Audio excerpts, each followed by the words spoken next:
punto de vista de Alice Lewin. Arthur debe de ser el bebé más adorable del mundo, pero no digo esto porque sea una madre condescendiente. No. Con su alborotado pelo castaño y sus ojos juguetones que irradian una luz azul en su mirada, lo hacen parecer a veces inteligente. No, no, ya te he dicho que no soy una madre condescendiente. Planeaba ser una madre estricta y justa. No podía confiar ni un poco en mi esposo para enseñarle a Art sentido común. Por el amor de Dios, intentó enseñarle a pelear a mi bebé cuando apenas podía gatear. Y si no ponía atención en él, sabía que este pequeño pillo se volvería igualito a su padre. Tan pronto logró gatear, me sentí tan orgullosa que estaba a punto de llorar, pero lo que no sabía era lo problemático que se volvería tras empezar a moverse. Puedo jurar que en el momento en que apartaba mis ojos de él, aprovechaba para escabullirse en la biblioteca. Eso era raro, ya que incluso le habíamos comprado muchos animales de peluche y juguetes de madera para que jugara, pero siempre terminaba yendo a la biblioteca. Al menos, en eso era justo lo opuesto a su padre, ya que Ranald siempre evitaba los libros tanto como el periódico. Decidí ir de compras 2 veces a la semana, al ver lo emocionado que se ponía cuando íbamos a la ciudad. No, no, te digo que no soy una madre condescendiente. Esto es solo para que aprenda del mundo exterior y para tener comida fresca. Sí, ja, ja. Solo era eso. Parecía interesarse en un montón de cosas. Nunca podía cansarme de ver su cabecita, que no parecía apropiada para su pequeño cuerpo, girando de izquierda a derecha mientras intentaba tomar todas las cosas a su alrededor, y parecía particularmente interesado en las prácticas de su padre. Reynolds en su época había sido un aventurero bastante competente. Había alcanzado el rango B a la edad de 28 años, lo cual era un ascenso realmente rápido.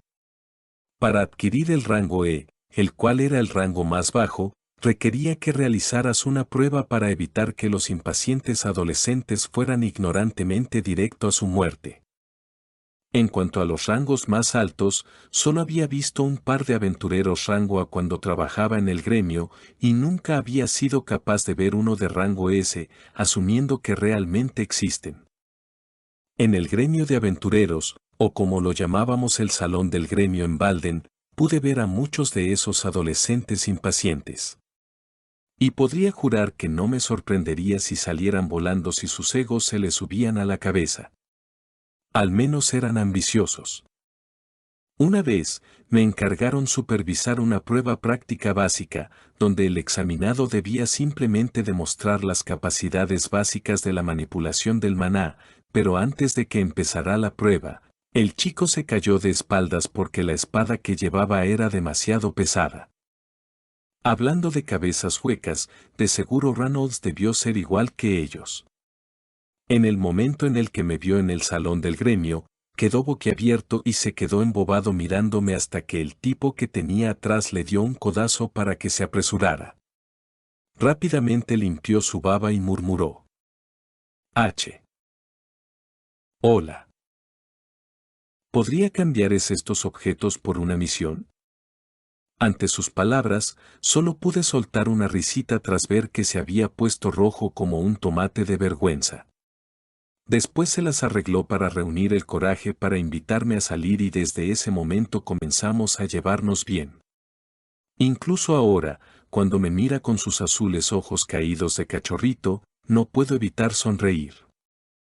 De alguna forma, ahora había terminado con nuestros rasgos más característicos, haciéndolo mucho más adorable. Deberías verlo cada vez que le cambio pañales. No sé por qué, pero siempre se sonroja y se cubre la cara con sus pequeños deditos. ¿Acaso los bebés de su edad podían avergonzarse? El siguiente hito en mi diario del bebé, que es absolutamente para fines académicos y no porque sea una madre condescendiente, fue cuando dijo por primera vez mamá. Había dicho mamá. Le pedí que lo dijera una y otra vez, solamente para asegurarme que no había escuchado mal. Reynolds estuvo de mal humor todo aquel día porque ahora había dicho mamá en vez de papá. Ja, ja. Gané. El resto del año transcurrió tranquilamente con mi hijo a mi lado donde quiera que fuera y frecuentemente después de la cena iba a observar por la ventana a su padre cuando practicaba. Estaba contenta porque Reynolds se había rendido en cuanto a volver a ser un aventurero, y en cambio tomó un puesto de guardia en un lugar cercano al nuestro. Si fuera un aventurero podría conseguir más dinero, pero no saber si iba a volver a casa, era algo que no valía ningún dinero extra. Mucho más aún después de aquel incidente. Para nuestro alivio, el pequeño Art nunca se enfermó, pero muchas veces, pude encontrarlo sentado con sus ojos cerrados. A primera vista, creí que tenía problemas para hacer sus necesidades, pero después de revisarlo un par de veces, no parecía que fuera eso. Qué extraño, no sabía qué hacer. Creía que los bebés de su edad debían ser energéticos y caprichosos, pero después de sus escapes a la biblioteca, parecía que pasaba mucho tiempo sentado, como si se concentrara. Al principio estaba preocupada, pero esto solo ocurría un par veces al día, duraba un par de minutos solamente, y después de hacerlo parecía extrañamente feliz. La forma en que me miraba y levantaba sus brazos hacía que me dieran ganas de comerlo. Ejem. Pero no es que sea una madre condescendiente. Punto de vista de Arthur Lewen. Han pasado casi 2 años desde que había hecho mi primer complicado viaje a la biblioteca. Había estado desde entonces intentando reunir los pequeños fragmentos de maná dispersos en mi cuerpo e intentado formar un núcleo de maná. Déjenme decirles que esto era una ardua y lenta tarea. Me sería mucho más fácil aprender a caminar con mis manos y comer con mis pies que intentar formar un núcleo de maná con este maldito cuerpo. Ya entendía por qué en el libro decía que tardaría al menos hasta la adolescencia para que una persona despertara. Si dejaba que las partículas de maná en mi cuerpo se movieran por sí solas, les tardaría al menos una década para que se atrajeran entre sí para formar algo parecido a un núcleo de maná.